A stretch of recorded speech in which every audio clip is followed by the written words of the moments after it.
வல்லூவா அகாடமியின் வணக்கம். இன்றைக்கி நம்ம பார்க்க போகிற மேக்ஸ் ஷார்ட்கட் என்னென்னா, ஒரு தொடர் வரிசை கொடுத்துட்டாங்க. அது பெருக்கு தொடரில் இருக்குதுன்னு சொல்கிறாங்க. நல்லா கவனிச்சிங்க, பெருக்கு தொடர்.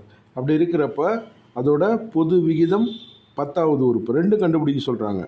கூட்டுத்தொடர்னு வந்துச்சுன்னா பொது வித்தியாசம், இந்த பெருக்கு தொடர்னு வந்திருக்கிறதுனால பொது விகிதம்.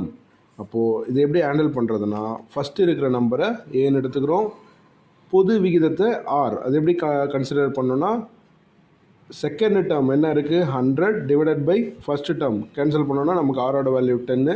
அப்போது பொது விகிதத்துக்கு ஆன்சர் வந்துடுச்சு. இப்போ 10வது உறுப்பு எப்படி கண்டுபிடிக்கிறதுனா, ஏ இன்ட்டு கண்டுபிடிச்சிருக்க ஆரோட வேல்யூ, அதுக்கு பவரு n-1 10-1 9. இதுதான் ஆன்சரு. சப்போஸ் நம்ம ஃபைனலாக இது வேறு ஆன்சர் கூட கொடுத்துருக்கலாம். எப்படின்னா 10 power 1 + 9 பேஸ் 2 காமனாக இருக்குது, பவர் ஆட் பண்ணிங்க. தேங்க்யூ.